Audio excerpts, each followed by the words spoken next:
saben esas fotos de...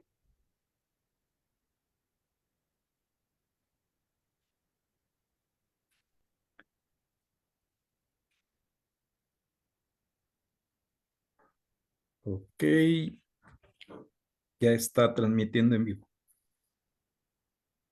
Gracias, disculpen, me salí pensando que ya no estábamos, espero que ya estén nuevamente con nosotras. Y lo que iba a hacer, ya había presentado el tema de hoy y lo que quiero hacer en este momento es presentarles al maestro Enrique Guzmán Sánchez.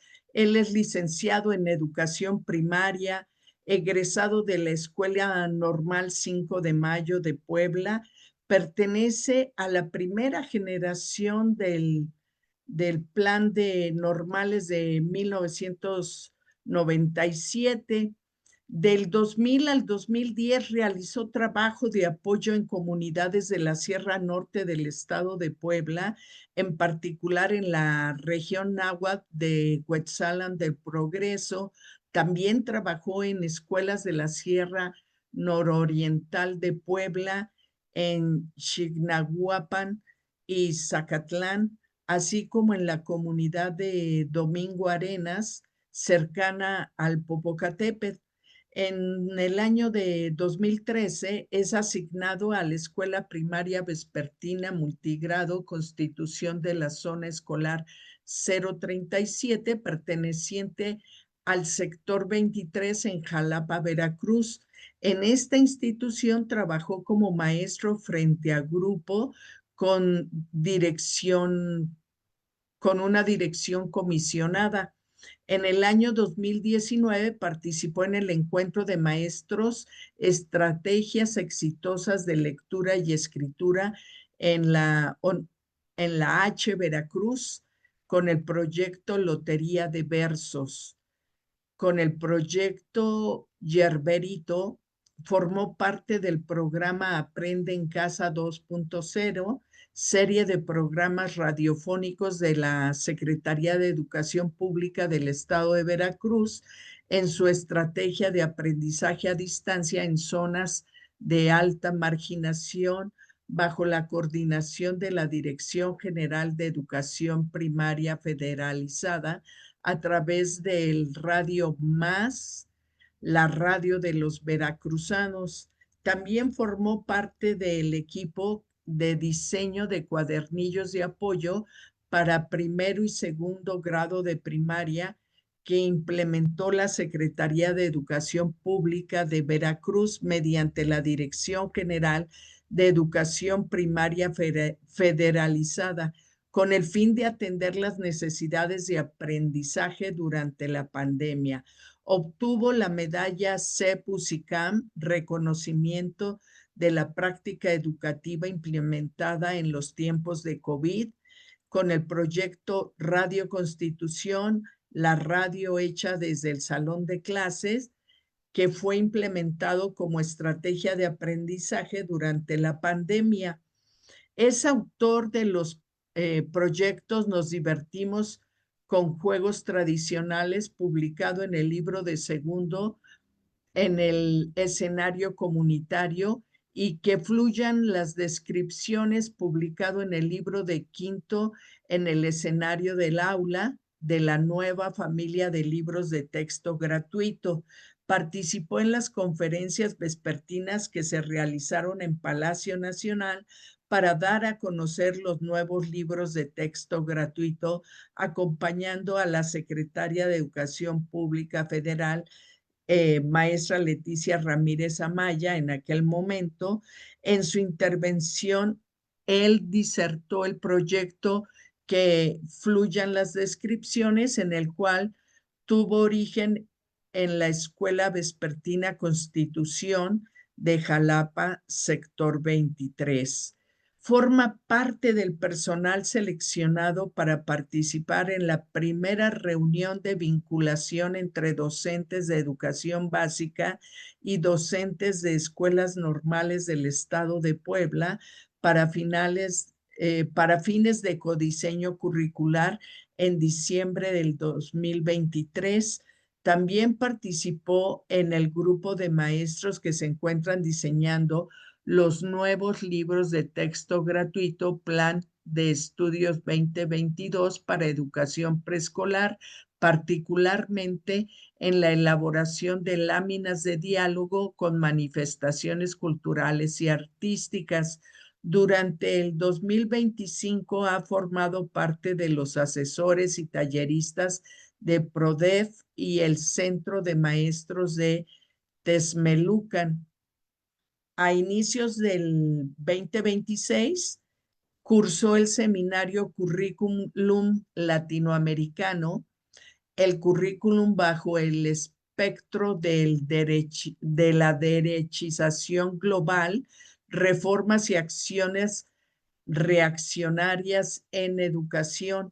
El seminario es una actividad académica del programa de posgrado en pedagogía de la Universidad Nacional Autónoma de México, del cual el INSUE es entidad participante. Actualmente cursa el seminario Currículum Latinoamericano, el currículum bajo el espectro de la derechización, formación política y juventudes, antifeminismos y masculinidades, realizado por las mismas instancias antes mencionadas. Este año el maestro Enrique obtuvo la medalla al reconocimiento a la participación educativa 2026 por la propuesta didáctica Shikti desde los proyectos sociocríticos CEP-UCICAM. Pues es un gran placer tenerte nuevamente con nosotras, querido Enrique. Y bueno, yo cierro mi micrófono para que tú inicies esta charla.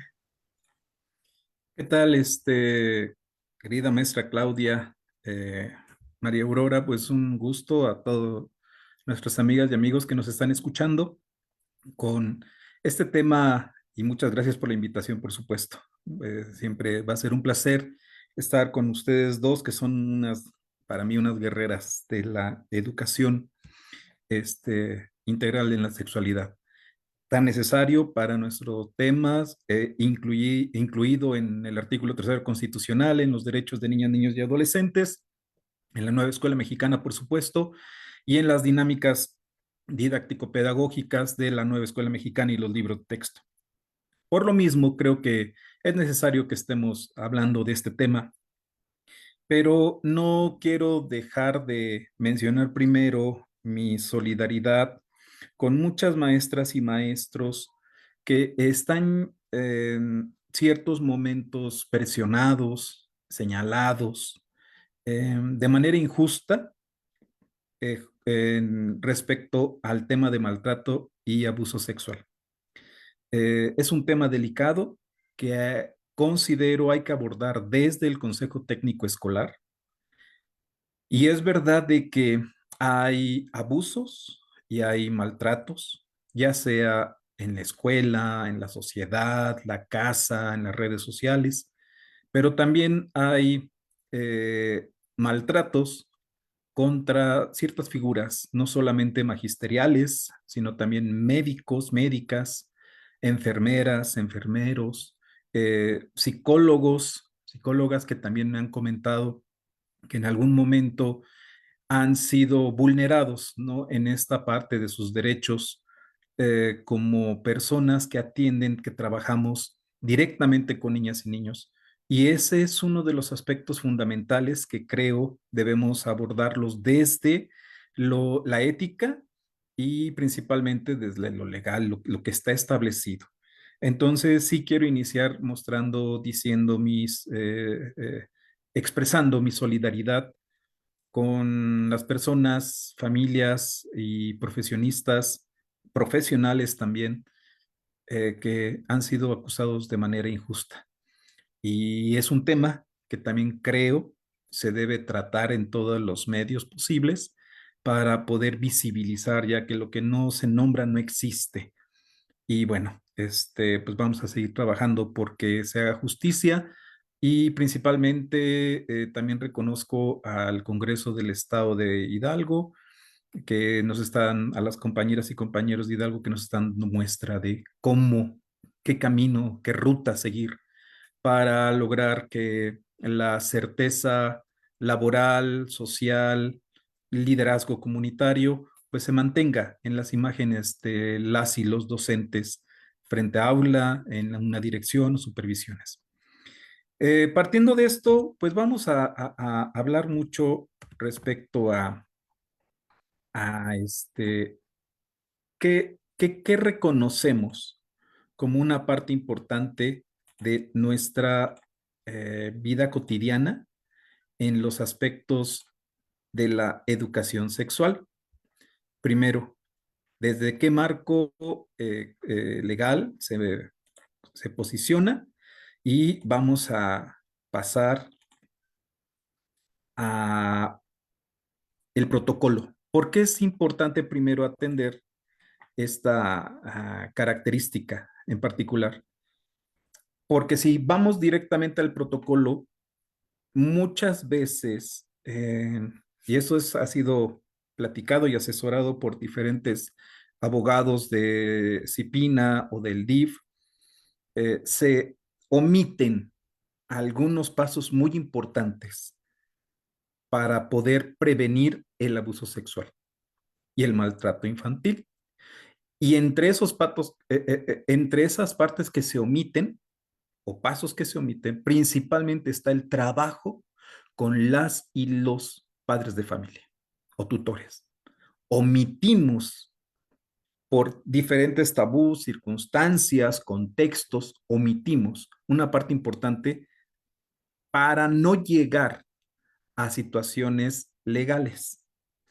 Recuerdo una de las charlas con el abogado Fernando, que hizo favor de estar con ustedes también, con nosotros, y nos comentaba acerca de los protocolos, pero no como una acción de intervención porque ya no hay de otra, sino que el protocolo de prevención es una de las partes más importantes de los protocolos, justamente para sentar bases para no llegar a los problemas graves. ¿Qué tiene que ver lo que estoy comentando con aspectos totalmente legales? Tenemos en la escuela este acuerdo número 170525, por el que se emiten los lineamientos para la prevención primaria, atención, detección, intervención, notificación, canalización y seguimiento, y medidas de no repetición, prevención secundaria para la erradicación de la violencia sexual en educación básica. Ya hemos hablado respecto al tema. Hace un año se presenta una disculpa pública por parte del Estado, en este caso del secretario de Educación Pública, y se conocen, se abren varios casos graves en el país, de, lo, de los cuales se deriva una orden directa de un juez para intervenir de manera más puntual, frontal, ante este delito y pensando no solamente en las figuras que estamos frente a niñas y niños, sino también, como lo vamos a ver, en los protocolos, cómo también se integra ahora la sociedad, a las madres, padres de familia y a los mismos, a las mismas niñas y niños. Y eso es muy interesante en este protocolo y que coincide con lo que el licenciado Fernando nos platicó esa ocasión. Y el siguiente acuerdo, pues fue el número 250925, por el que se emiten los lineamientos para la prevención primaria, atención, detección, notificación, intervención y seguimiento, y medidas de no repetición, prevención secundaria, para la erradicación del maltrato en educación básica. Vamos a hacer de manera específica en algún momento. ¿De dónde viene todo? Por supuesto, de la Constitución Política de los Estados Unidos Mexicanos. En este caso, pues vamos a hablar artículo tercero, párrafo 11, y los planes y programas de estudio tendrán perspectiva de género y una orientación integral, por lo que se incluirá el conocimiento de las ciencias y humanidades, la enseñanza de las matemáticas, la lectoescritura, literacidad, historia, geografía, el civismo, filosofía y tecnología, la innovación, las lenguas indígenas de nuestro país, las lenguas extranjeras, la educación física, el deporte, las artes, en especial la música, y la promoción. Esto es muy importante porque debemos de saber de dónde sale todo esto, un protocolo de dónde viene. Y viene desde el artículo tercero constitucional. La promoción de estilos de vida saludables, la educación sexual y reproductiva y el cuidado del medio ambiente, entre otras. Entonces, es una situación que desde la Constitución Política de los Estados Unidos Mexicanos nos está marcando como servidores públicos, pero también como ciudadanos. No es solamente el maestro, porque es el artículo tercero constitucional. Las y los niños y adolescentes de México son sujetos de derechos, ya sea dentro de la escuela o fuera de las paredes escolares. Eso lo debemos de tener muy claro. Y entonces, no solamente intervenimos como docentes, maestras, maestros, sino también como ciudadanas y ciudadanos. Y esto creo que muchas veces estamos cayendo en esta situación. Yo sé que es complejo, yo sé que en algunos momentos las situaciones se hacen más complejas por lo que nos platicaba el licenciado Fernando, de las mismas instancias de seguridad pública, los ministerios públicos, las mismas oficinas de atención a delitos sexuales, a delitos contra los derechos de niñas, niños y adolescentes. Sin embargo, también hay otras partes y otras personas que hacen su labor y que hacen su trabajo. Yo creo que aquí tendríamos también que ver en estas dos posiciones hacia dónde nos dirigimos, hacia un lugar que no me va a ayudar, pero también hay personas que sí lo hacen. Y entonces hacer comunidad con aquellas que están haciendo cumplir el marco legal. Bien, en la Ley General de Educación está el artículo 30, los contenidos de los planes y programas de estudio de la educación que imparte el Estado, sus organismos centralizados y particulares con autorización o con reconocimiento de validez oficial de estudios, de acuerdo al tipo y nivel educativo, serán entre otros los siguientes. Y en este apartado, la educación sexual integral y reproductiva que implica el ejercicio responsable de la sexualidad, la planeación familiar, la maternidad y la paternidad responsable, la prevención de embarazos adolescentes y las infecciones de transmisión sexual. No es una idea el que yo pueda omitir esto en mis clases. Es una indicación del marco legal y en este caso la Ley General de Educación. Bien, vamos a la lectura crítica de la realidad. Ya vimos la parte de las leyes. Este documento que fue fue publicado en febrero de 2026, es de la Coordinación de Estudios Sociodemográficos y Prospectiva, la CONAPO. Vamos a analizarlo y vamos a analizar la fecundidad forzada en estos datos que nos da este documento, forzada de niñas de 10 a 14 años. Y en este documento, en esta gráfica, podemos encontrar el alto índice de fecundidad forzada. Sin embargo, no debemos de dejar de observar el abuso sexual, ¿sí? No es un consenso de una niña con un adulto para tener una niña o un hijo a los 10, 14 años, ¿sí? Con un adolescente mayor que ella o con una persona de su edad. Estamos hablando de situaciones ya que debemos de entender desde nuestros territorios que la fecundidad forzada tiene diferentes características legales y jurídicas que las deben de atender para evitarlas. Entre ellas, la misión de la educación pública y como ciudadanos de la educación en general. Otra vez, es que el artículo tercero nada más habla de la escuela pública, sí, pero también los demás artículos, primero, de los primeros de las garantías individuales, hablan de ciudadanas y ciudadanos mexicanos. Eh, Entre el 2018 y 2025 disminuyó la fecundidad en la mayoría de las entidades federativas. En 2025, las entidades con las más alta razón de fecundidad y tasa de fecundidad forzada fueron Chiapas, Guerrero y Oaxaca. Y aquí localicen su estado. La lectura de la realidad a nivel nacional nos está marcando que cuál número tendría que ser. Cero.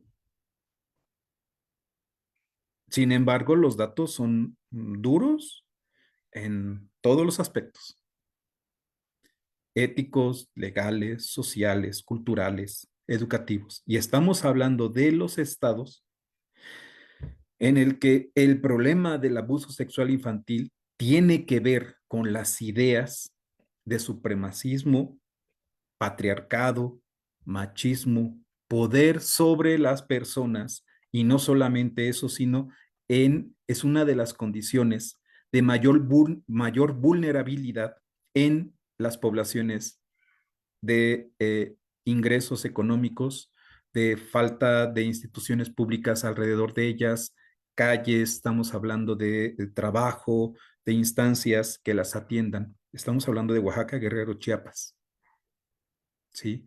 Entonces, vamos a ver que, por supuesto, esta es una inercia totalmente del capital, claro que lo es, de la ultraderecha, más, y que son condiciones sociales en las que vulneran de por sí a los grupos más vulnerables, ¿no? A las infancias, a las mujeres y por supuesto, si son en situación de pobreza, si son grupos este, minoritarios, si son grupos afrodescendientes, son en condiciones con discapacidad, bueno, pues el problema es muy, muy, muy delicado. Y aquí entra una de las cuestiones, bueno, eso es de la policía, eso es del gobierno. El sistema público federal es parte del gobierno. Entonces, tenemos una labor desde este órgano de gobierno, que es la educación pública. Bien, eh, acerca de las características sociodemográficas de las niñas y madres de 10 a 14 años. Estas son cifras también interesantes. Eh, Vamos a ver en la República la distribución porcentual de niñas y madres de 10 a 14 años. Estamos hablando de lo rural, 2018 25.4, 2024 21.0. Y los datos en lo urbano, 59.5, 53.8 respectivamente. Distribución porcentual de nacimientos en niñas de 10 a 14 años de edad según personal de salud que atendió el parto. Entonces, también hay que considerar a los partos no registrados.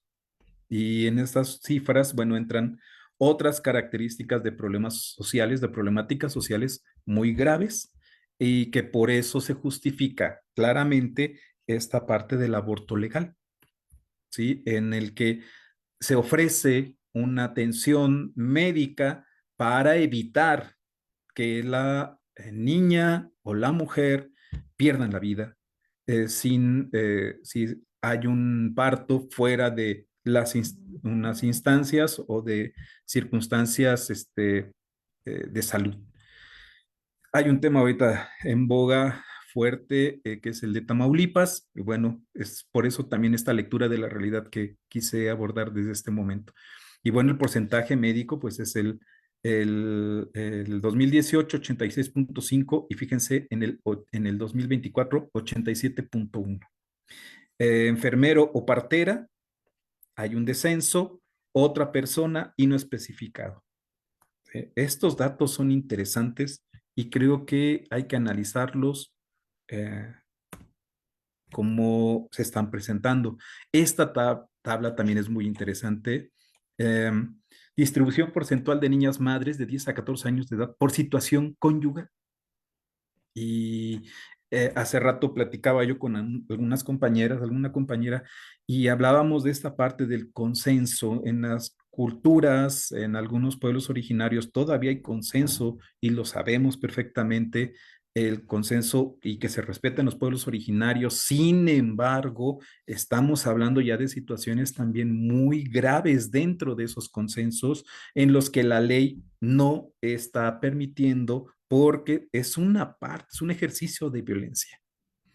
Y creo que la deconstrucción, la decolonización de muchas de estas posiciones son desde el poder que se ejerce en los pueblos originarios, en en las comunidades, no solamente en los pueblos originarios, sino hay muchas comunidades alrededor de las ciudades que todavía tienen este tipo de, les llaman comiendas, les llaman encargos, y bueno, son cosas que se deben de hablar, de atender y de visibilizar, por supuesto, desde las autoridades y de entender desde una lectura de la realidad como maestro maestro.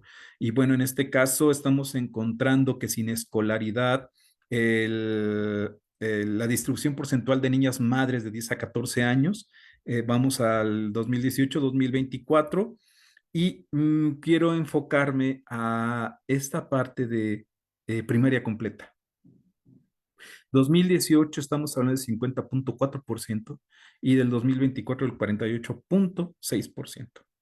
Y que justamente es uno de los rangos en lo que nuestras niñas y niños, nosotros trabajamos con ellas y con ellos. ¿Qué está pasando? Es multifactorial. Es multifactorial en la familia, en la sociedad, en la escuela, en las comunidades, iglesias, grupos sociales, deportivos.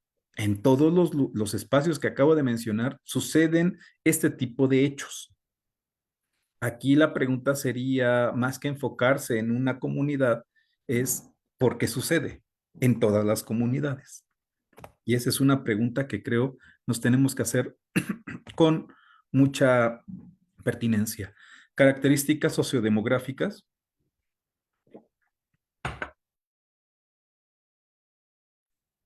eh, de los progenitores. Y aquí vemos una característica importante, perdón, de 25 a 29 años. Claudia, ¿podrías hacer algún comentario en lo que tomo un poco de agua? Porque Claro que sí. ya me dio aquí un poco de frío.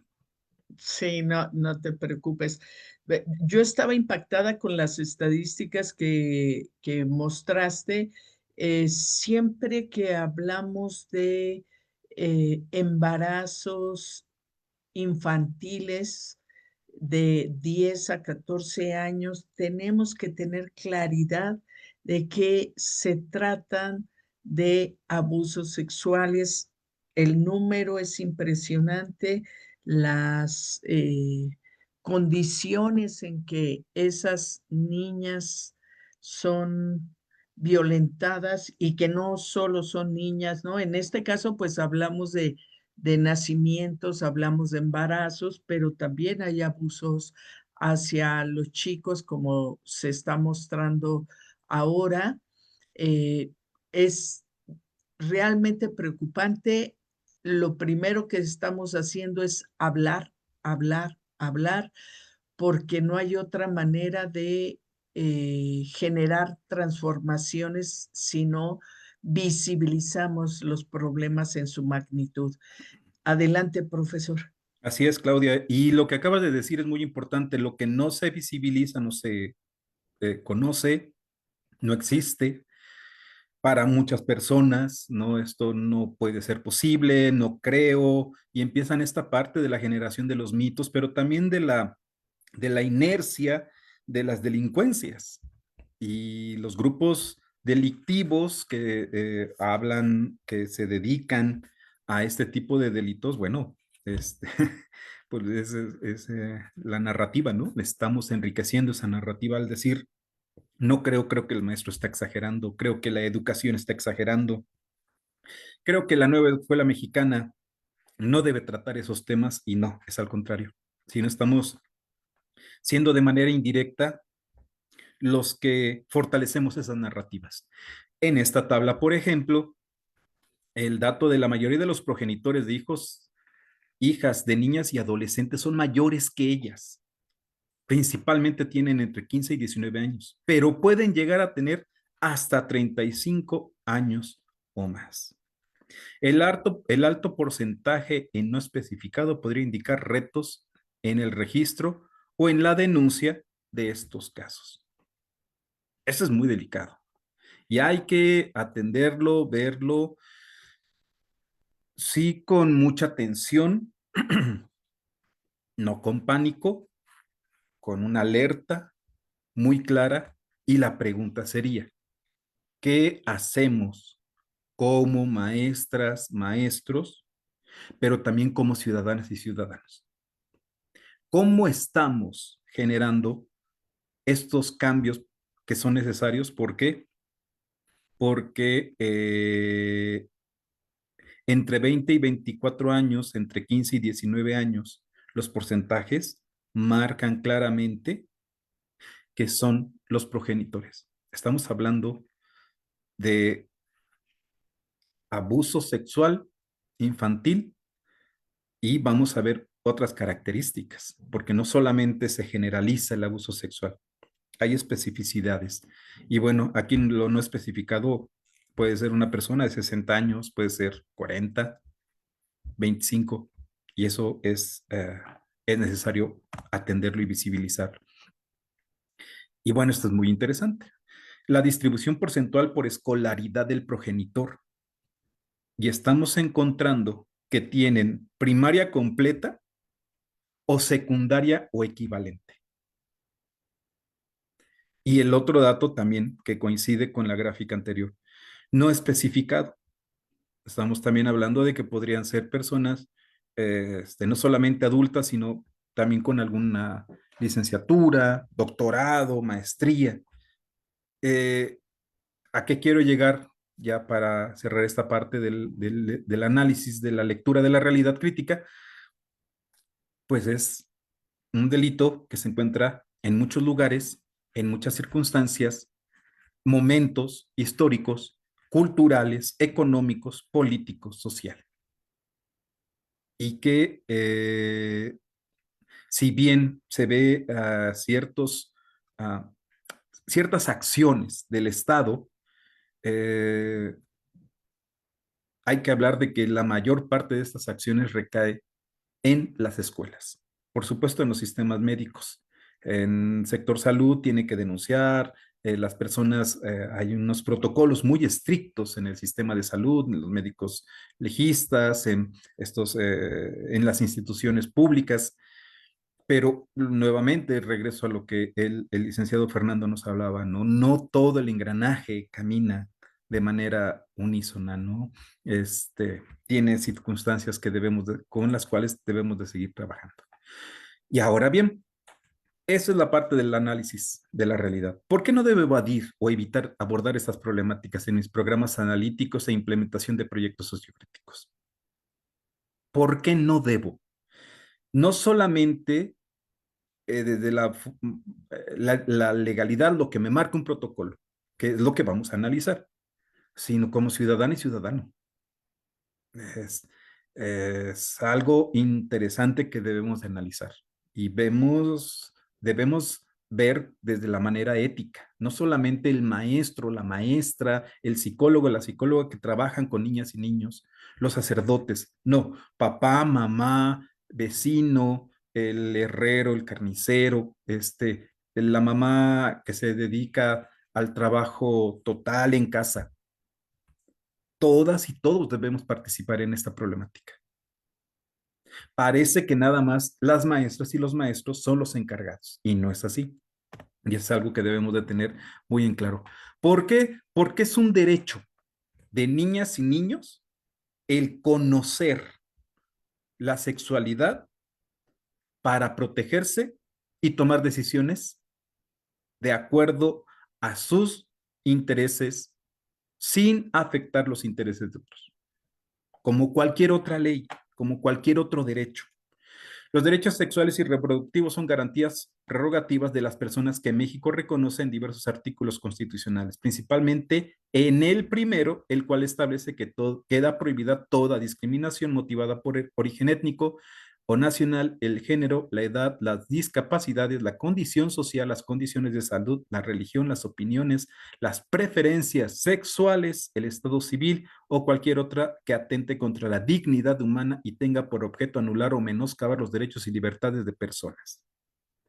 Y en este caso este artículo o esta definición nos está hablando de todas las desigualdades que forman parte de esta problemática y que son graves de manera individual, pero también en la colectividad.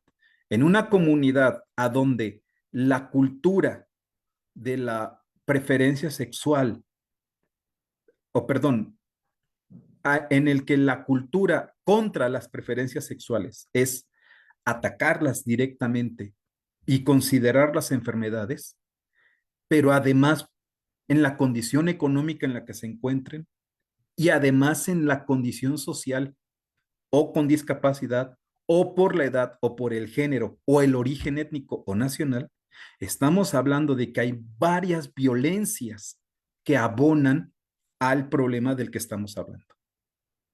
Por eso sí es una cuestión de atenderlo desde una visión humanista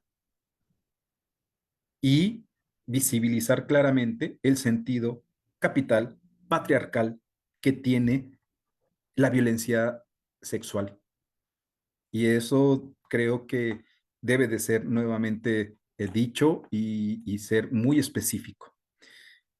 Respecto al artículo tercero, se reconoce el derecho a la educación sexual y reproductiva, integral, laica, basada en la ciencia y con perspectiva de género. Y el cuarto constitucional contempla el derecho a decidir de manera libre, responsable e informada sobre el número y el esparcimiento de los hijos.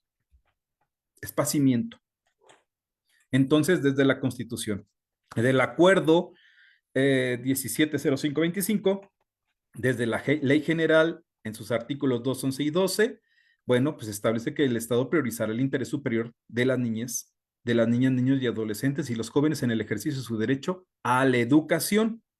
Sin embargo, el Estado, a través de la nueva escuela mexicana, buscará la equidad, la excelencia y la mejora en la educación, para lo cual colocará al centro de la acción pública el máximo logro de los aprendizajes de niños y adolescentes y jóvenes. Y en la presentación de los servicios educativos impulsará el desarrollo humano integral para combatir las causas de discriminación y violencia en las diferentes regiones del país, especialmente la que se ejerce contra la niñez y las mujeres, y alentar la construcción de relaciones sociales, económicas, culturales, con base al respeto a los derechos humanos. Y bueno, tenemos, por supuesto, los programas sintéticos. Todos los programas sintéticos están relacionados y basados también en nuestro plan y programas de estudio, en el programa 2022, respecto a la educación integral en la sexualidad. Es el marco, es lo que nos eh, rige, lo que tenemos que hacer por ley. Y vuelvo otra vez, saliendo de la escuela, entonces ya esa ley no me incumbe. No, la ley, la Constitución marca a las ciudadanas y ciudadanos en general de todo el país. Y bueno, las definiciones, eso es muy importante. Primero, la Ley General de los Derechos de Niños, Niños y Adolescentes, en su artículo 17, tienen derecho, niñas, niños y adolescentes tienen derecho a que se les asegure prioridad en el ejercicio de todos sus derechos, especialmente a que se les brinde protección y socorro en cualquier circunstancia y con la oportunidad necesaria. Vamos a empezar a tener un poquito ya de mayor claridad en los protocolos. En cualquier circunstancia y que en la oportunidad necesaria. ¿Sale? No se les olvide. se les atienda antes que a las personas adultas en todos los servicios, en igualdad de condiciones, y se les considere para el diseño y ejecución de las políticas públicas necesarias para la protección de sus derechos. Esto está en la Ley General de los Derechos de Niñas, Niños y Adolescentes. Sí hay situaciones en los MP, sí hay situaciones en las oficinas, en las fiscalías, y hay que seguir trabajando porque esas fiscalías eh, circulen, trabajen en armonía con la ley. ¿Sí? Y no estoy hablando de todo el personal. Hay personas que aún, como nos han dicho y lo hemos constatado en las fiscalías cuando son situaciones de problemas contra las mujeres o violencia contra las mujeres, como esta falta de perspectiva de género es la que impide el acceso a la justicia. Entonces también pasa en este tipo de situaciones. Pero a mí me gustaría, y yo lo propongo, verlo desde esta forma. Uno no hace fuerza. Si hacemos comunidad, colectividad, cooperativa, esto sería muy distinto. Bien, ahora sí, vamos al manual. Estos documentos son los que recientemente estamos trabajando en las escuelas. La Secretaría de Educación Pública, parte de este acuerdo del 17, y después del marco jurídico, el marco legal, perdón, sale este acuerdo. Y el acuerdo, el protocolo de acción e intervención. Pero el protocolo tiene diferentes características y momentos. Hay que pensar siempre en esta parte de conocer para prevenir, eh, tanto en la salud, y eso es algo que las médicas, los doctores, las doctoras nos dicen. Usted viene ya cuando le duele el hígado, cuando ya le tenemos que sacar algún problema. Hay, por supuesto, hay emergentes que de momento surgen las enfermedades, pero hay otras que nosotros vamos dejando pasar el tiempo. Algo semejante es en esta situación en la escuela. No podemos, después de todo lo que acabamos de leer y de ver del marco legal, no podemos seguir omitiendo o postergando el actuar dentro de las escuelas desde el Consejo Técnico Escolar. Maltrato a niñas y niños y adolescentes. ¿Qué es el maltrato? Es la omisión, acción u omisión que implique descuido, negligencia, abuso físico y emocional que derive en daño de niñas, niños y adolescentes, en perjuicio de su dignidad, integridad, supervivencia, desarrollo personal, salud física y emocional, es decir, en su bienestar integral. El maltrato a niñas y niños y adolescentes en el ámbito escolar, toda acción u omisión. Ah, es que no le estoy pegando. No, no fuiste grosero con la niña, con el niño, no le estás pegando, lo estás cuidando, pero se cayó y le dijiste, ay, párate, no seas llorón. Un ejemplo es muy común. Eso puede generar no una, no una situación grave, pero si es una omisión, que si es repetitivo, entonces sí puede aumentar esa gravedad. Y eso es lo que debemos de tener muy en atención. Este tipo de situaciones requiere no solamente de la repetición, sino también de la intensidad. Tiene que ver algo semejante a lo de del acoso escolar, sí, pero como maestra, maestro o adulto, debemos de tener en atención qué es la prioridad de atención a las niñas y los niños. No de juzgar cómo actúa un niño o una niña. Debemos atender. Atendemos y ya. ¿Sí? Hasta ahí está nuestra misión, lo que nos indica el protocolo, hasta ahí. Maltrato a niñas y adolescentes en el ámbito familiar. Vamos a ver las dos partes. porque eh, tiene que ver con el protocolo. Maltrato a niñas y niños en ámbito familiar, toda acción u omisión de cuidado cometida por la madre, padre de familia, persona tutora o cualquier otra persona mayor de edad que implique un descuido, negligencia, abuso físico o psicológico que derive de un daño corporal y o emocional en contra de niñas, niños, adolescentes y que ocurren en el entorno familiar o de crianza. Y aquí vamos a otra parte muy importante. Es identificar claramente qué son los conceptos que nos ponen en un protocolo para poder abordarlos de manera oportuna, sin prejuicio, para o en contra de niñas, niños, adolescentes o presuntas víctimas. Siempre vamos a manejar presunción. Nosotros no somos abogados, no somos jueces, en eso coincido totalmente con todas y todos. No somos porque no tenemos el título, no estudiamos para ello. Sin embargo, sí tenemos una obligación que cumplir y esta obligación la marca nuestro protocolo. No emitir juicios ni tampoco emitir posiciones, es prestar auxilio. Esa es nuestra misión, ¿sí? Entonces, ahora sí, omitir o presumir o hacernos ideas, hace rato platicaba con una compañera, o fantasías o ilusiones, no, para eso está el protocolo. ¿Qué dice el protocolo? ¿Qué dice la ley? Es desde lo ético. La interpretación desde lo moral no hace más que aumentar ciertos problemas. Yo les insisto encarecidamente leer los documentos las veces que sea necesario y tener muy en claro qué significan, cuáles son los términos, por qué ese término se denomina, por ejemplo, abuso sexual en niñas, niños y adolescentes. Creemos que todo es abuso sexual y no es así. Tiene sus características, sus especificidades.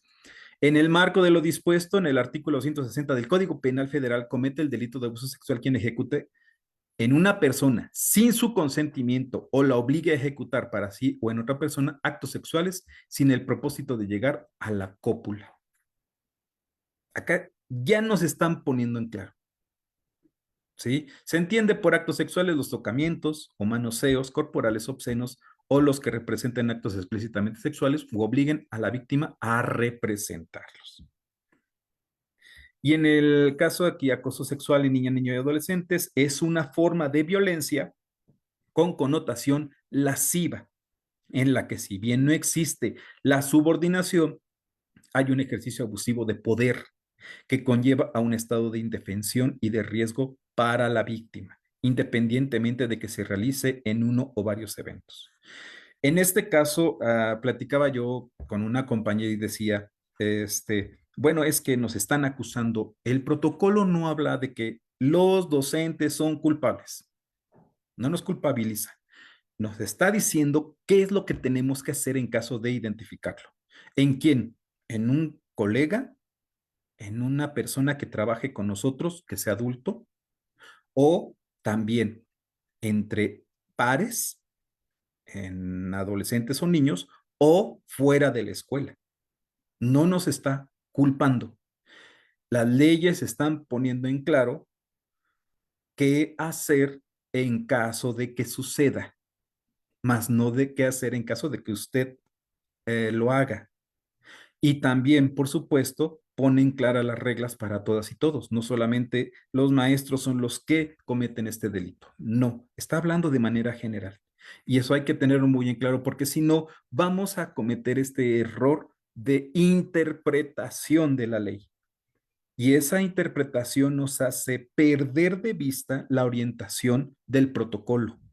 Y en este perder, omitimos procedimientos muy valiosos para, en caso de que exista un abuso sexual, nos podamos nosotros decir, aquí está mi trabajo, este fue mi procedimiento, seguí el reglamento, seguí el protocolo y aquí están mis documentos. Bien, Actos sexuales no consensuados en niñas, niños y adolescentes son acciones como los tocamientos o manoseos corporales obscenos a los que representan actos implícitamente sexuales u obliguen a la víctima a representarlos. Y bueno, todo lo que estamos viendo ahorita viene en el documento del protocolo que vamos a ver. Corrupción de niñas y niños y adolescentes en el marco de lo dispuesto en los artículos 200 y 201 del Código Penal Federal. ¿Sí? Ese es el documento que deriva, dirían por ahí. Comercia, distribuye, exponga, haga circular u oferte a niñas y niños y adolescentes, libros, escritos, grabaciones, filmes, fotografías, anuncios impresos, imágenes u objetos de carácter pornográfico, reales o simulados, sean de manera física o a través de cualquier medio. Y aquí entra una parte muy importante, que es lo que se quiere eh, regular, vigilar, atender todo este tipo de delitos a través de las redes sociales. Y es un debate en el que las y los invito a integrarse, participar, proponer, pero el dispositivo por sí mismo, un celular, un aparato, un smartphone, este, es un medio.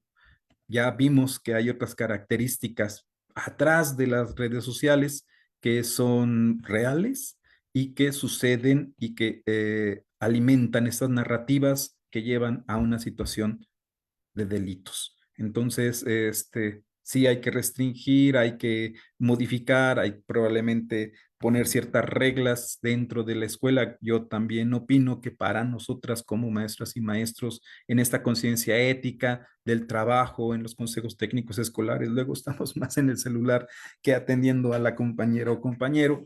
Entonces, bueno, este es un debate distinto, pero tiene que ver también con estos delitos que se cometen desde el ciberacoso, ciberabuso. ¿Qué es estupro? Todo ese abuso sexual, vamos a ver, estupro delito que se comete al tener cópula con una persona mayor de 15 años y menor de 18, obteniendo su consentimiento por medio de engaño. Entonces, menores de 15 años, abuso sexual. Hostigamiento sexual, este delito con fines lascivos, bueno, asedio reiteradamente a una persona y viene. Esta parte es importante. Lenocinio en niñas, niños y adolescentes. Son acciones que tienen como finalidad explotar el cuerpo de niñas y niños y adolescentes por medio del comercio carnal u obtenga un lucro cualquiera. Inducir o solicitar a niñas, niños y adolescentes que comercie sexualmente con su cuerpo o le facilite los medios para que se entregue a la prostitución y regentear, administrar o sostener directa o indirectamente prostíbulos, casas de cita o lugares de... Son delitos muy, muy, muy, muy delicados, muy graves en la que muchas niñas y niños están como víctimas. Esta posición de que, bueno, la necesidad, la familia, el dinero, son narrativas que justifican en mucho el abuso y los delitos de índole sexual. Justifican porque, aunque sí es un problema latente, no significa que este tipo de el enocinio entonces justifique la pobreza. Eso es algo que se tiene que atender con energía y exigir al Estado, exigir a las instituciones públicas, pero no podemos justificar un delito a partir de la necesidad. Y es una de las narrativas que justamente la derecha tiene y la ultraderecha más. Eh, Pederastia, aprovecho de confianza, subordinación, superioridad, ciber abuso sexual, lo que conocemos como el grooming, situación en la que una persona adulta contacta o entre en comunicación con una niña o niño adolescente a través de las redes sociales, foros, salas de chat, videojuegos y o internet, entre otras, con la finalidad de ganarse su confianza para involucrarle en actividades sexuales como pedirle imágenes y o videos con connotación sexual o stickers. Dichas conductas están fuertemente asociadas con la pederastia y la pornografía de personas menores de edad. Este tema es el que principalmente está moviendo la narrativa y el debate, perdón, del uso del celular dentro de la escuela.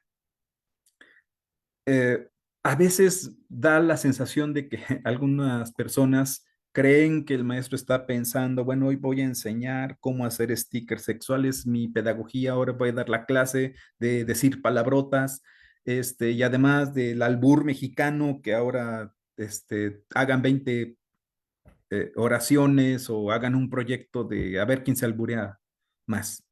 No es así. En los análisis, algunos estudios que he realizado durante estos últimos 4 años, hemos encontrado que no importa que no tengan un dispositivo en la escuela, todo se desarrolla en casa o en espacios del hogar o familiares, en los que hay niñas y niños, según los datos que tenemos, que han tenido el celular hasta más de 10 horas, ¿no? Y bueno, lo que ven en el celular, hacen en casa, visibilizan en casa, llevan a la escuela. Y hay ocasiones, les puedo platicar que en una ocasión hubo dos pequeños que ahí se nos pelearon porque no le pagaron 500 pesos. Y yo decía, bueno, para empezar, ¿a qué niño le dan 500 pesos? ¿Cómo fue este préstamo, etcétera? No, pues resultó que eran las monedas de Roblox. Y en las monedas de Roblox, los niños dijeron, bueno, pues me debes 500 pesos y entonces págamelos. Llegaron los papás y se empezaron a pelear entre ellos porque el niño, el nietecito, le debía dinero, perdón, el niño le debía dinero a su nieto y entonces le tenía que pagar esos 500 pesos. Ese fue el origen.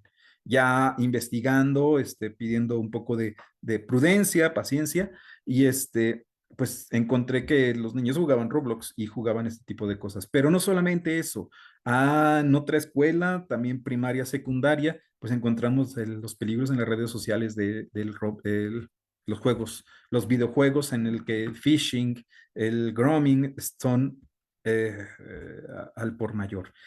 Hay que prohibirles. Yo creo que está más la educación digital e integral en la sexualidad. Educar con pensamiento crítico para que puedan discernir entre lo que les favorece o no es favorable para ellos, los que los pone en riesgos. ¿Por qué? Porque no siempre vamos a estar junto a ellos. Y aún estando junto a ellos, les entregamos un celular y pues los chiquillos no le tienen miedo a pasar la pantalla. Entonces, bueno, los problemas son más que conocidos. Educación integral sexual. No hay otra. El plan y programas de estudio nos dice que desde la perspectiva de la nueva escuela mexicana, los derechos humanos parten del reconocimiento en el que el espacio público democrático existen diversos sujetos del derecho, niñas, niños y adultos mayores, jóvenes, mujeres y hombres, pueblos indígenas y afromexicanos, extranjeros, migrantes, refugiados, aislados, desplazados, integrantes de la diversidad sexogenérica, como las personas trans, intersexuales y queer, entre otras y otros, así como personas con discapacidad, incluyendo las personas con aptitudes sobresalientes, todas y todos inscritos en diversos grupos urbanos o rurales pertenecientes a distintas clases sociales que reclaman una visión plural, incluyente y participativa en el ejercicio pleno de los derechos humanos. Asimismo, este reconocimiento se extiende al derecho a la vida, que incluye el cuidado, respeto, protección de los organismos y los ciclos vitales del medio ambiente, las mujeres y los hombres como condición y fundamento de los ejercicios de los derechos humanos.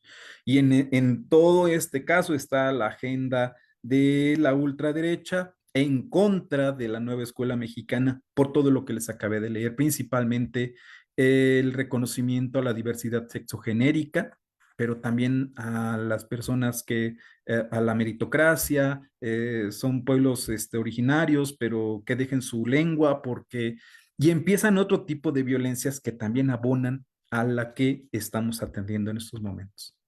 El enfoque integral sexual, centrado en el ejercicio de los derechos de niños y adolescentes, es necesario focalizar el trabajo sobre los derechos sexuales y reproductivos. Están fundamentados en cada uno de los derechos humanos, además de que son el punto de partida para la construcción de una ciudadanía sexual, ciudadanía digital. Y bueno, vamos a los protocolos. Tenemos el de orientaciones para la prevención, detección y actuación del acoso, el que está a mi extrema izquierda, yo creo que usted está a extrema derecha. y ya tiene varios años, fue uno de los documentos primigenios que conocimos en la educación y bueno, marca las pautas y de ahí viene la progresividad que le llaman las personas que hacen, elaboran leyes y bueno, tienen los manuales, que en este caso son estos los que estamos mostrando. Hay un libro de educación socioemocional en el marco de la nueva escuela mexicana y que es muy claro sobre la educación integral en la sexualidad, muy claro. Tiene propuestas didácticas, fichas de trabajo, videos, audios, cuentos, lecturas que atienden a la educación integral en la sexualidad. Bien, hasta aquí vamos para pasar a la siguiente página. Claudia, ¿algún comentario? Justo al ver lo que estabas compartiendo, dice fase 3 y fase de la 3 a la 6, ¿no? Eh, el, el de educación socioemocional y donde amplía como las orientaciones hacia la educación integral en sexualidad. No hay ninguno que abarque las fases uno y 2 o está en construcción. No, sí existen documentos y materiales y en unos momentos más vamos a ver uno de los materiales que viene justamente ahorita en en el Consejo Técnico en fase intensiva. Y es uno de los documentos importantes porque atiende todas las fases y propone no solamente la parte legal, sino también la parte didáctica y pedagógica. Y está alineado todo, está muy bien enmarcado y creo que es un documento que no debemos dejar pasar y ahorita considero que es uno de los documentos que debemos de ver en el CT porque según lo que vamos a ver en el protocolo, tiene unas ciertas obligaciones, por decirlo así, responsabilidades para visibilizar en el CT.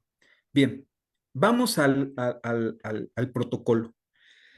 Las figuras responsables son varias. Voy a ir, porque el documento ustedes lo pueden tener, lo comparto también con ustedes. Está en línea, está en el documento del Consejo Técnico Escolar próximo, pero bueno, autoridades educativas locales y son que se detallan las funciones y responsabilidades de las autoridades educativas en sus distintos niveles. ¿Qué es lo que tiene que hacer?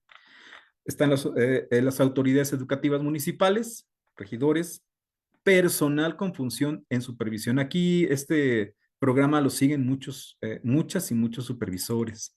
Entonces vamos a hacer un poquito así como un alto.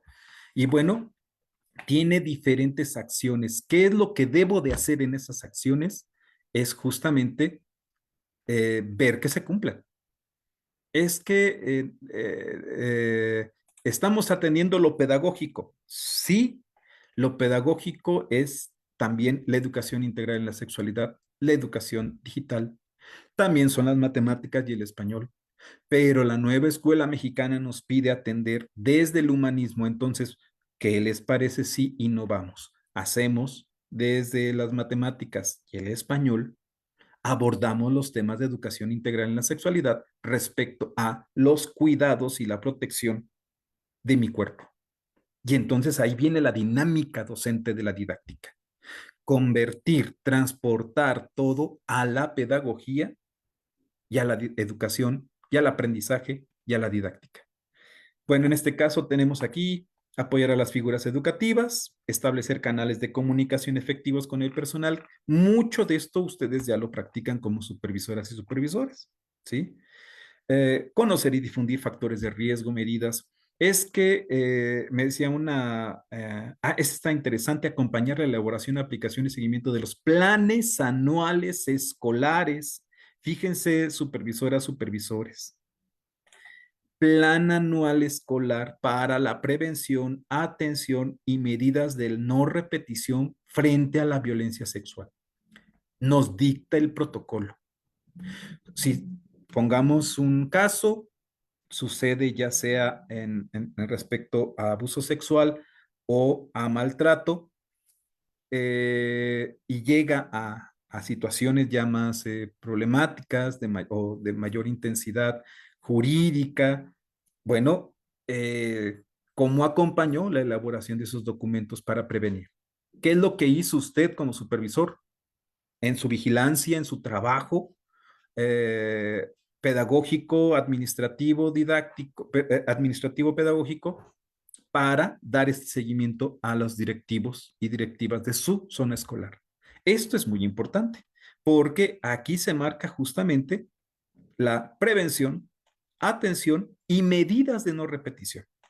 Bueno, personal con funciones de dirección. Esto estuve platicando con una mamá de familia que acabó de pasar a secundaria y me comentaba que en su secundaria están dándoles este documento el directivo, tienen que firmar de recibido y dije, bueno, vamos a indagar un poquito más y bueno, pues eh, es una de las funciones de la dirección, dar a conocer a las figuras educativas, madres, padres, personas tutoras y niñas, niños y adolescentes. Fíjense esta parte y niñas, niños y adolescentes los documentos normativos de la escuela o centro, así como el protocolo local para la prevención primaria y atención, detección, intervención, notificación, canalización y seguimiento, y medidas de no repetición, prevención secundaria para la erradicación de la violencia sexual en educación básica. Lo dice un protocolo, es decir, lo hago como el caminito preventivo para que no llegue el momento de que surjan estas situaciones dentro de mi escuela, dentro de mi comunidad escolar o fuera de mi escuela. Hay que hacer lo más que se pueda dentro de la escuela, por supuesto, pero tengo que dar a conocerlo ahora. Implementar en el plantel educativo las acciones correspondientes, difundir con participar en programas de formación dirigida a maestras y maestros. Y esta parte es muy importante. Diseñar en coordinación con las figuras educativas correspondientes el plan anual escolar para la prevención de la violencia sexual con el objetivo de identificar y reportar de manera oportuna situaciones de riesgo. No solamente es la jornada del 7 de septiembre. Ahora es un plan anual escolar para la prevención de la violencia sexual. Prevención con el objetivo de identificar y reportar de manera oportuna situaciones de riesgo. Creo que todo lo demás son ideas que nos podemos hacer. Es que no, es que seguramente me van a pedir más documentos. ¿Qué nos está pidiendo el protocolo? Eso es lo que tengo que hacer. Plan anual para la prevención de la violencia sexual, con el objetivo de identificar y reportar de manera oportuna situaciones de riesgo. Pongo un ejemplo, llega un pequeño, una niña, un niño y me dice, pasó esto en mi casa, hubo alguien que me tocó indebidamente en mi cuerpo, ta, ta, ta, ta, ta, ta. Paro en ese momento la clase, estoy en el recreo, estoy afuera, ahorita vamos a ver un documento y tengo que registrarlo en ese momento. Y hay una forma de registro. Bueno, seguimos aquí. ¿Cuáles son otra cuestión que tiene que seguir el director? Dar seguimiento a las acciones establecidas en el plan escolar, anual escolar, en materia de prevención primaria, atención y medidas. Es decir, ya debemos de tener por protocolo un plan anual escolar. Ya había antecedentes, ya teníamos indicaciones de este tipo de cosas, pero es necesario ahora valorarlo y verlo en este protocolo. Y así las figuras educativas, cualquier figura educativa, ejecutar las acciones previstas en el plan anual escolar para la prevención de la violencia. Aquí la pregunta sería, ¿cómo escuelas, supervisor, supervisora, director, directora que están viendo esa transmisión, ya tienen su plan anual escolar desde años anteriores? ¿Cómo se ejecuta? ¿Cómo se ha enriquecido? ¿Cómo ha crecido? ¿Qué características más le añadieron? Es decir, como si fuese un programa analítico. y pueden generar un programa analítico y atender el plan anual escolar como un programa analítico inevitable, ineludible dentro de la escuela durante todo el año escolar y en aula, consejo técnico escolar y con madres y padres de familia. Por supuesto, con niñas y niños. Bueno, aquí nos va diciendo esta parte del protocolo. Aplicar los factores e indicadores de riesgo y protección establecidos para identificar de manera oportuna situaciones que pongan en riesgo a niñas y a niños y adolescentes de sufrir algún tipo sexual. Notificar de manera inmediata al personal con funciones de dirección o en su caso a la autoridad superior inmediata sobre cualquier sospecha, indicio o confirmación de caso de violencia sexual. ¿Qué significa esto? Los compañeras, es que no le, o compañeras o compañeros, es que no le puedo decir porque seguramente me voy a meter en problemas. No decirlo sí lo va a meter en problemas. Si la niña o el niño llegan a una situación delicada respecto al abuso sexual o a la violencia física en casa, pongamos el ejemplo, un ciudadano, un vecino, si llama a la policía, le están pegando al niño, y eso ha pasado muchas veces, y le preguntan al niño, ¿qué te pasó? Pues no, pues es que le había dicho a alguien, sí, a mi maestra o a mi maestro. Y entonces preguntan al directivo, ¿por qué? Si él tiene conocimiento de esto, ¿por qué no se actuó? Y entonces el directivo llega al maestro y, bueno, sí me dijo, pero me dio miedo o no quise, o se me olvidó, o lo dejé y ya no lo hice. Eso es omisión y hay que estar muy atentos. Hay que notificar un documento, un oficio pequeñito, más adelante vemos las características y lo atendemos. Bueno, es un poco largo, pero vamos a irnos rapidísimo. Madres, padres de familia y personal y tutores. Si se dan cuenta, aquí también marca conocer y firmar los documentos normativos del plantel educativo, así como el protocolo local para la prevención primaria y atención. Es decir, los tres protocolos estamos atendiendo ahorita de abuso sexual, nos marca que los padres y madres de familia deben conocer y es parte del protocolo. ¿Qué pasa si evito este paso? Si llega a suceder algo, estoy omitiendo pasos de mi protocolo que no me van a ayudar de manera formal, administrativa, legal, y entonces ahí sí me pongo en condición de vulnerabilidad y estoy haciéndolo por omisión. ¿Sí? Entonces, hay que atender los pasos del protocolo, así como nos lo piden. Una receta, cuando vamos al doctor y nos dicen a tales horas, lo mismo es un protocolo. Bien, y bueno, ya, las medidas de prevención. En este caso, hay algo muy interesante que estuvimos encontrando y que dice que se debe de manejar de manera pedagógica, participar al menos una vez al año en procesos de formación relacionados con la educación integral, fomentar en la comunidad el desarrollo del pensamiento crítico frente a estereotipos, roles de género, normas sociales y normalizan la violencia o la discriminación, organizar jornadas escolares, estrategias de prevención mediante actividades educativas, plan anual de atención, ¿sí? Integrarlo, identificar procedimientos accesibles y seguros para el reporte de casos probables, hacer nuestras bitácoras en consenso, de manera, les decíamos por ahí, económica, es decir, rápida, pero certera, que no olvide fecha, lugar, hora, suceso y no revictimizar a la niña o al niño adolescente víctima de un probable caso de violencia, acoso sexual, abuso sexual.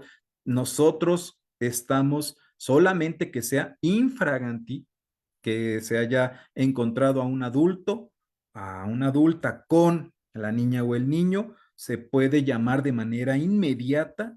Nosotros como ciudadanos lo podemos hacer a la policía. al 911, en este mismo protocolo nos dice qué paso seguir en ese caso. Pero ya estamos, si se dan cuenta, estamos llegando a los casos más graves. ¿Qué es lo que nos marca como prevención? ¿Sí? Como acción preventiva de formación educativa. Y eso lo podemos hacer desde el primer momento, desde este CT intensivo y manejarlo todo el año en una constante educativa. Por ejemplo, diseñar experiencias de aprendizajes para niñas, niños y adolescentes que favorezcan el desarrollo del pensamiento crítico, evitar estereotipos, todo lo que está aquí. Dialogar con niñas y niños y adolescentes, personal del centro educativo y familias para identificar percepciones sobre riesgos de violencia sexual y posibles formas de abordarlo. Maestras, maestros, supervisoras, supervisores, directoras, directores. La nueva familia de libros de texto gratuitos tiene muchos proyectos que abordan estos temas desde cualquier campo formativo, ¿eh? No solamente ética, naturales y sociedades. Hay proyectos desde saberes y pensamiento científico que abordan estos temas, desde la educación integral en la sexualidad. Entonces, por eso estos protocolos van ahora sí hacia esta parte con mayor profundidad de prevención desde de nuestra labor. No significa que si no la haces, te vas a la cárcel. Significa que si la omites, te vas a situaciones que pueden ir gradualmente aumentando y que te pongan en riesgo, ¿sí? Pero para eso es el protocolo. Otra vez, sigue paso por paso. Platíquenlo en el Consejo Técnico Escolar. Argumentenlo. Y ya está justificado de manera legal. Entonces, ahora hagamos un plan de intervención preventiva. Esta parte es importante. Promover mejoras en la infraestructura escolar que reduzcan los riesgos de violencia sexual, como la instalación de cámaras de videovigilancia en accesos y zonas poco visibles y garantizar la iluminación adecuada. Tenía un compañero, me decía, bueno, es que no hay un documento oficial. En este caso es un protocolo y el protocolo nos está diciendo, nos está proponiendo la instalación de cámaras de videovigilancia en accesos y zonas poco visibles y garantizar una iluminación adecuada. Es que no, yo no voy a poner en mi salón. Tu salón está en un lugar de acceso un poco difícil o zona poco visible, es un lugar a donde se recomienda, según el protocolo, poner una cámara. ¿Sí? ¿Para qué? Para protección tuya. Y aquí otra vez es de construir desde esta parte de la pedagogía qué es lo que a mí como maestro y maestro me puede ayudar a defenderme en situaciones graves si llegan a pasar. Y aquí es de cómo actuar. Y bueno, pautas claras para el uso de seguros, de uso seguro de medios digitales, redes sociales, plataformas de streaming. Y ahí viene otro debate dentro del Consejo Técnico Escolar.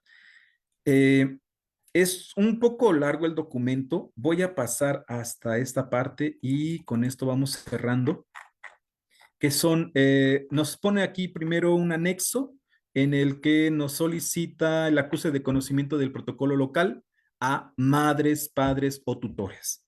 Y bueno, pues aquí darlo a conocer, ellos firman de enterado y en esta parte de la corresponsabilidad. Corresponsabilidad también se refiere a la educación en comunidad, ¿no? El compartir, la compartencia, la cooperatividad, la cooperativa, todo lo que puede involucrar a madres, padres, niñas, niños, personal administrativo de apoyo, maestras y maestros. Y hay una lógica, no solamente el maestro o la maestra son los responsables de la seguridad de niños, niños y adolescentes. Es toda la comunidad, padres, madres y personal administrativo, pero también la ciudadanía. Y eso creo que queda muy en claro en estos protocolos. Tiene la firma, ¿sí? Conozco y entiendo cuáles son los procedimientos y responsabilidades de las figuras educativas y madres, padres o tutores a favor de evitar la eliminación de la violencia sexual mediante la prevención y atención en medidas de no repetición.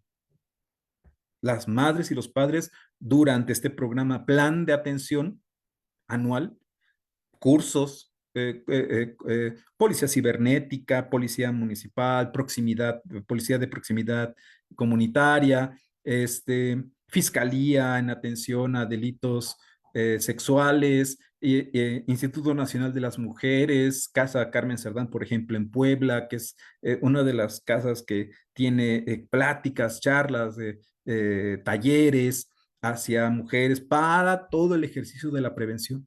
Creo que esto es algo muy importante. Y en estos mismos cuadernillos están los ejemplos de redacción de estructuras base para el acta de hechos. En caso de que suceda un abuso sexual entre de un adulto, perdón, hacia un menor de edad, también hay un acta, estos cuadernillos, este, hay una bitácora que también se tiene que llenar, el citatorio a la figura educativa para la instrumentación del acta administrativa. Esto ya es cuando la persona ha cometido un delito, cuando hay un adulto, una adulta que cometieron un delito y que está dentro de las instancias, puede ser un maestro o una maestra, pero también este mismo protocolo habla cuando la situación es entre pares, cuando sucede fuera de la escuela, en las familias o fuera de la escuela con personas que están alrededor de la institución. Por ejemplo, alguna persona que pase, venda algún producto o vecinos. Es decir, toda la ciudadanía no está criminalizando, está poniendo en claro que todas y todos somos responsables de la protección de niños, niños y adolescentes, no solamente las maestras y los maestros.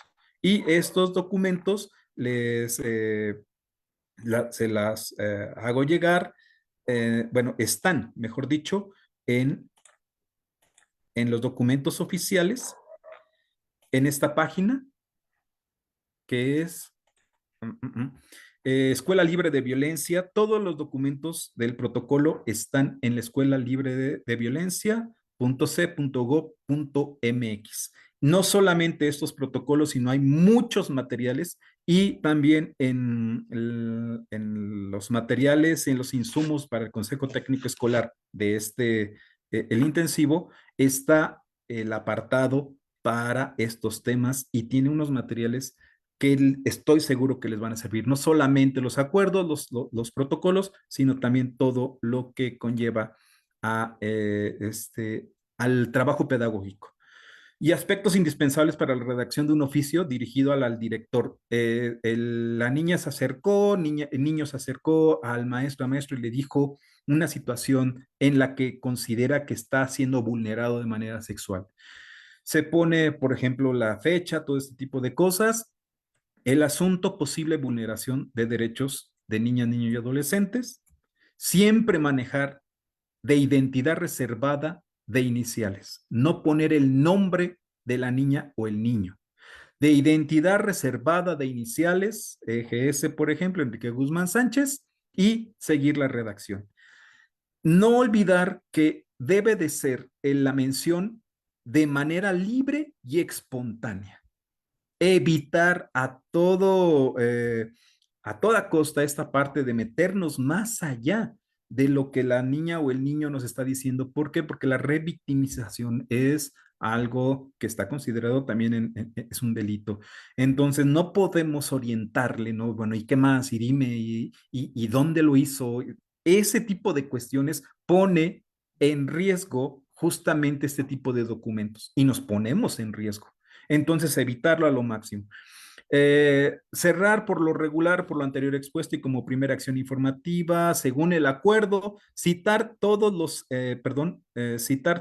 acuerdos emitidos de su estado. Lo que acabamos de ver es a nivel nacional, es la propuesta, es la metodología de sistematizar los protocolos, pero cada estado, de acuerdo a su documentos legales, armoniza.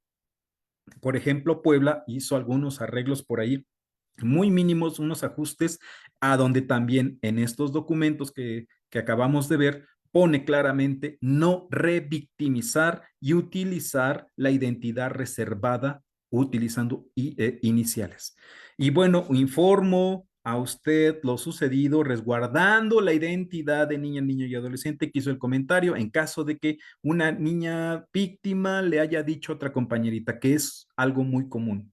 Entonces tampoco se pone, no, y le dijo a la niña y le dijo, no, no, no, no, eso pone en riesgo muchas situaciones, hasta en el mismo procedimiento, nos han platicado los abogados y las abogadas que este tipo de situaciones pone, desvía, ¿no? Como ser muy específico, nos decía el abogado Fernando en la ocasión anterior. Y bueno, nuevamente, todo este material se encuentra en Escuela Libre de Violencia de la Secretaría de Educación Pública. Puedan visitarlo. Recuerden que eso es muy, muy importante, seguirlo, atenderlo desde esta realidad. Lo que no se nombra no existe, así que en comunidad creo que estas cuestiones se pueden abordar de manera efectiva. Muchas gracias, Claudia. ¿Alguna pregunta? Gracias a ti. Mira, hay un comentario, me encantaría que Juan Canales nos pueda esclarecer un poco más a qué se refiere cuando nos dice, tiene mucha responsabilidad las políticas gubernamentales. No sé si hay mucha responsabilidad hacia los profesores, profesoras, o si el sentido es que las políticas que existían antes son responsables de lo que pasa hoy. No, no, Ok. no me gustaría mucho saber cuál es el sentido, pero podríamos como platicar sobre ambos sentidos, ¿no? Y yo pondría otro, o sea, el Estado es el que debe garantizar los derechos de todas y todos los ciudadanos mexicanas y mexicanos. Pueblos originarios, afrodescendientes, con diversidad sexual, niñas y niños y adolescentes, jóvenes, es justamente una de las obligaciones del Estado, garantizar la protección de todas y todos los ciudadanos del país. Y sí, estoy de acuerdo en esta parte de que vamos entrando también probablemente un poco tarde a estos temas, ¿no? Y creo que ustedes más que yo son especialistas en esto de la educación integral sexual, en lo que en Europa, después de la Primera Guerra Mundial y la Segunda Guerra Mundial, los abusos contra niñas, niños eran, bueno, alarmantes justamente por este tipo de acciones, que los daños psicológicos y también intencionales de muchos soldados que participaron y bueno, fueron exponenciales, ¿no? Los casos después de estas guerras y después de cualquier guerra, no solamente estamos hablando de Europa. Lo digo porque estamos viendo ahorita lo de Gaza, estamos también viendo los abusos que sucedieron en la independencia, en la lucha de independencia de México, de los españoles contra las infancias indígenas o de los pueblos originarios, pero también de los mismos soldados realistas contra los pueblos originarios, las infancias. No eran consideradas las infancias personas, ¿no? Sino era casi, casi a la par de una bestia de carga, de un animal de carga. Entonces, ya después de muchos años, de 1917, la Constitución empieza a intentar meter ciertas características en la que es una figura, las niñas y los niños y las juventudes empiezan a figurar como sujetos de derechos. Entonces, eso viene arrastrándose en México con cierto peso, porque además tiene que ver con la inercia cultural de el pensamiento religioso católico dominante, machista, patriarcal, que no solamente es ahora podemos decirlo, ¿no? Me refiero al religioso, porque en todas las religiones es un sistema de dogmas de poder. Entonces, eh, y hablarlo menos en un momento en el que la cultura educativa y también política, pues no toques al partido en el poder, ni a la Virgen de Guadalupe, ni tampoco a la selección mexicana de fútbol, ¿no? Y entonces, pues estas tabúes, estereotipos y formas, pues fueron retrasando parte de los derechos. Ya después de 1990 empiezan con esas sinergias. ¿Por qué? Porque se sienten obligados, se ven obligados cuando entra la OCDE y entra el Banco Mundial, que también ese es otro caso aparte, pero sin embargo, perdón, sin embargo, empiezan a manejar este tipo de cosas de que tiene que ser progresivo este tránsito, es necesario y obligatorio en las legislaciones internacionales entre la UNESCO, la ONU, UNICEF, y obligan a que el marco jurídico se vaya ajustando. Sin embargo, hay creo yo, un paso lento respecto a la importancia de la educación integral en la sexualidad en México. Por supuesto, apenas estamos hablando en el 24 de la visibilización de los pueblos afrodescendientes como sujetos de derecho.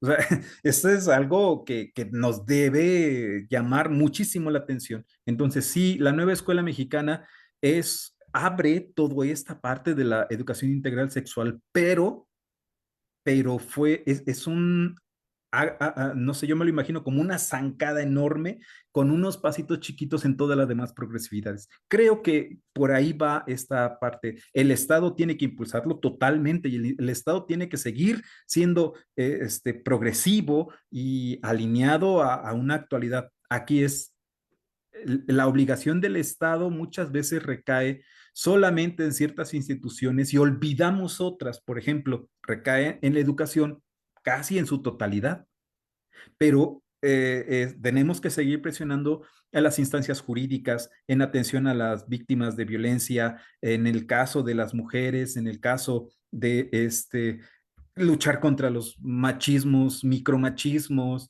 la falta de perspectiva de género en las instituciones. Es una lucha muy grande. Insisto, sí, es obligación del Estado totalmente. Y ese es, para eso se eligen, para eso se promueven y para eso los votamos. Pero también considero que como ciudadanas y ciudadanos pongamos que no existe ningún Estado. Pongamos, ¿no? Que somos un país sin presidenta, sin presidente. Bueno, entonces ¿de qué manera actuaríamos? ¿Sería mejor la vida? ¿Sería favorable sin violencias de este tipo? No, tenemos que actuar en comunidad, en sociedad, y la intervención creo que tiene que ser de todas y todos y todes. Sí, yo también lo pensaba en este sentido de nos toca como funcionarios públicos, nos toca como educadores, nos toca como alguien que ama el trabajo con niños, niñas y adolescentes porque sabemos que es fundamental construir mejores historias de vida para esas niñeces y adolescencias. Y entonces, por donde lo veamos, nos toca prepararnos, construir y generar las oportunidades de hablar el tema, de educar para que toda la comunidad, incluidas los docentes, familias, podamos dar esta batalla a erradicar la violencia hacia las infancias, ¿no? La violencia sexual, la violencia y el maltrato. Y creo que tendremos que mirarlo como algo necesario y permanente, ¿no? Sí, Por acá, Rubén Serna nos dice, este material se puede obtener para tener la oportunidad de revisar nuestros protocolos y ajustar una actualización. sí, claro, aquí está en esta misma, Rubén se llama el compañero. Sí, Muy bien, Rubén. Exactamente, entra a la escuela libre de violencia.c.go.mx y ahí están estos materiales, ahí consúltalo aquí, pones clic y lo puedes descargar, es de manera gratuita, libre y con eso es muy interesante, no sé si sea maestro o ciudadano, este, pero leerlo involucra todas, si te das cuenta, no solamente están las figuras educativas, están los padres y madres de familia. No son figuras educativas dentro de la escuela pública, pero sí son figuras educativas dentro de su casa, ¿no? La educación primaria está en casa, los límites amorosos, los límites respetuosos, hay muchas formas. Aquí creo que otra cosa que también hemos estado centrando demasiado es en esta, hay situaciones apagafuegos. ¿Y por qué? Porque hay muchos problemas, ¿no? De momento tapa uno por aquí y sale otro. Pero si todos abonáramos a la prevención y a la conciencia ética cívica que se romantizó durante un tiempo, ¿no? Esta parte de salud a la bandera de pie y todo, que bueno que se haga, muy bien. ¿Qué más? ¿De qué otra forma soy cívicamente un ciudadano responsable en mi país que amo y que ya viene el 15 de septiembre y grito? Ajá, esa es una euforia muy bonita, gritamos Viva México. ¿De qué otra manera? Esto lo que les estoy diciendo es cuando en el salón de clases platico con mis niñas y con los niños, a ver, ¿de qué manera somos mexicanos? ¿Cómo somos mexicanos? A ver, dibuja un mexicano y se dibujaban ellos, ¿no? Yo soy un mexicano, soy una mexicana. Y la deconstrucción de, bueno, es que no solamente somos representantes del mariachi, ¿no? A mí me gusta mi cultura, mi danza tradicional, aquí hay carnaval, ¿no? También me representa mi mamá, mi papá, mi familia, un entorno limpio, un entorno sin smog, sin minerías que contaminen. O sea, los niños tienen un pensamiento crítico, hay que dejarlos expresarlo. Y también son personas, sujetos de derecho que llegan y te dicen, maestro, a mí me molesta esto, ¿qué es lo que está pasando con esta jornada? Hace un año fue un detonante importante en sexto grado, donde estaba yo trabajando. Este, fue un detonante porque llegaron, es que me indigna, me decía una niña, es que cómo es posible que haya papás que hagan esto con los niños, o maestros o maestras, y también salían otros niños, pero también hay sacerdotes, pero también hay médicos, y también hay policías, y también hay padres de familia. Cuando escuché todo eso, fue una esperanza en las infancias, en estos pequeñas y pequeños, porque era verdaderamente dejarlos hablar y ellos saben de todo esto, conocen estas violencias. A nosotros nos da miedo escucharlos. ¿Por qué? Porque son temas que justamente nos educaron. Yo tengo 51 años. Nos educaron con que no tomes, no toques esos temas porque es prohibido, no toques los temas sexuales porque te van a salir cosas en la mano, porque esto, porque papá Dios se enoja. Y entonces nosotros venimos con esa inercia cultural y ahora las niñas y los niños tienen otros contextos, otras estructuras y otras fuentes de información o de usos no restringidos como son las redes sociales. Aún así, las telenovelas, antes era imposible ver un encamado o un desnudo en la telenovela y ahora ves las telenovelas en los dos canales por análisis, por estudio, no porque me gusten, pero pues, vemos La Rosa de Guadalupe y dices, ok, o sea, esto es lo que están viendo las niñas y los niños. En mi época no era así. Entonces también hay una brecha generacional que nosotros mismos como maestras y maestros marcamos, porque también entran nuestros tabús, también entran nuestras, y por eso se habla en la nueva escuela mexicana de la decolonización y la destructuración y por supuesto de la transformación del pensamiento a partir del pensamiento crítico, a partir de deconstruir, de decolonizarnos, de aquello que nubla las oportunidades de garantía de derechos. No solamente, no solamente se pone en medio como una parte de no quiero verlo por miedo, sino que eso justamente es lo que utiliza la derecha. Te pone situaciones, se apropia de las narrativas, epistemologías también se apropia de eso y las hace aparentemente suyas desde su discurso de las libertades y dices, a ver, a ver, a ver, a ver, a ver, ¿qué es lo que están tratando de decir estos tipos cuando vienen hay un asesinato de una persona de la diversidad sexual y dicen, bueno, así Dios lo quiso? No, no, no, sí es una deconstrucción. Por eso la nueva escuela mexicana habla desde la parte de la deconstrucción y la decolonización, por supuesto, Paulo Freire, y por eso no les gusta a muchos de derecha. Gracias. También quiero agradecer a Rosario Escárraga, que ya puso en el link ahí para que Ah, quienes nos están viendo puedan usar el link. Y también nos coloca una indicación, dice, en protocolos estatales, ver el mapa en qué corresponde a su entidad, porque, bueno, nos están viendo desde diferentes lugares perdón, y perdón, bueno, sí, exactamente. En esta misma página está el mapa y está el protocolo local, que se alinea, por supuesto, al manual de la elaboración del protocolo, pero fíjense, hasta el mismo título, Manual para la elaboración del protocolo local. Entonces, ya de acuerdo a la legislación de cada estado, muchas gracias a la maestra. sí. Pues no sé, vamos a anuncios.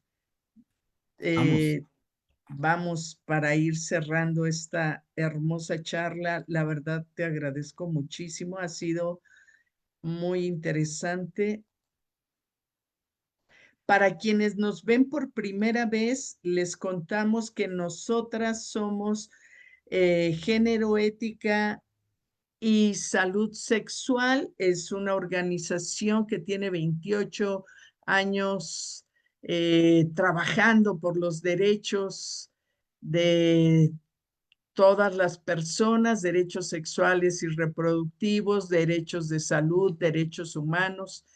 Y ahora tenemos desde hace 5 años este programa de Educaréis, donde pretendemos hacer comunidades de aprendizaje en torno a la educación integral en sexualidad. Tenemos diferentes canales por los cuales ustedes nos pueden conocer, ver. Tenemos un canal de Telegram donde a partir de septiembre, todos los días vamos a estar promoviendo una cápsula de temas sobre educación integral en sexualidad y también sobre planeaciones donde transversalizamos estos objetivos de la educación integral en sexualidad con cualquier campo formativo, con cualquier área de conocimiento, desde educación inicial hasta educación media superior.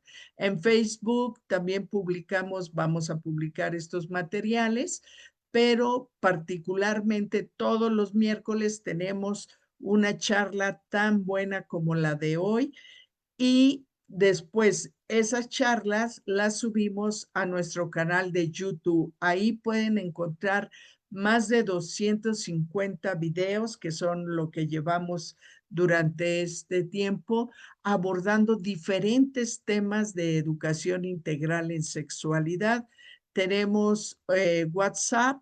Este es nuestro número, si quieren anotarlo o hacer una captura de pantalla si ustedes mandan un mensaje, los integramos a alguno de los grupos de preescolar, primaria, secundaria o educación media superior. Tenemos un correo, un TikTok y un sitio Google y también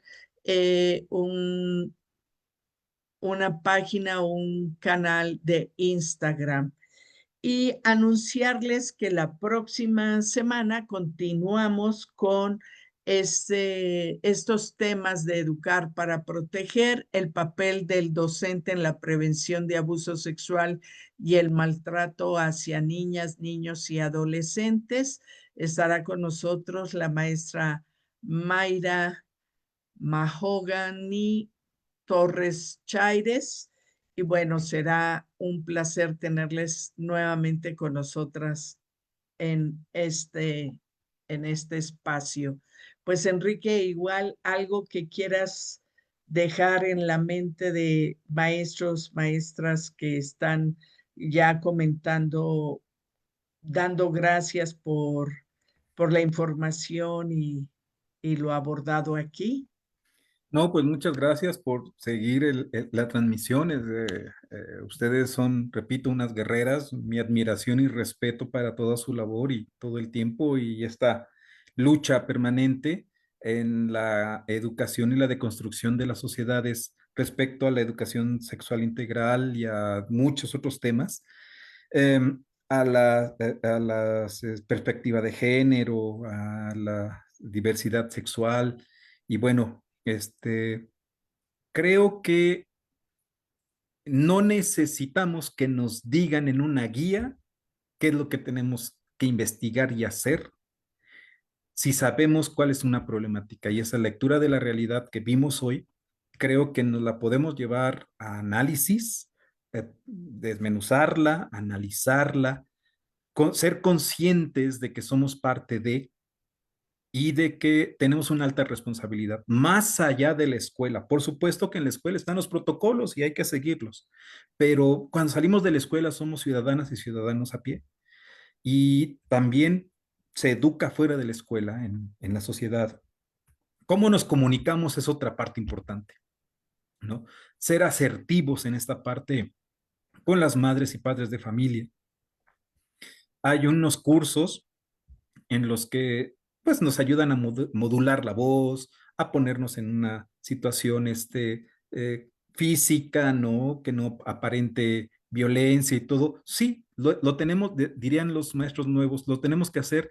Le digo, yo tengo 51 años, desde los 7 años, 6 años, escucho a mi mamá que eso hacen, porque mi madre fue maestra rural, y desde los 15 años me lo enseñaron mis maestros en la preparatoria, en el propedéutico y por supuesto en la normal, que eso se tenía que hacer. Entonces no es nuevo actualizarnos, profesionalizarnos más allá de un puntaje. Por ejemplo, ahorita hay un curso importantísimo, valioso en la plataforma de Aprende MX sobre esta educación sexual integral o educación integral en la sexualidad.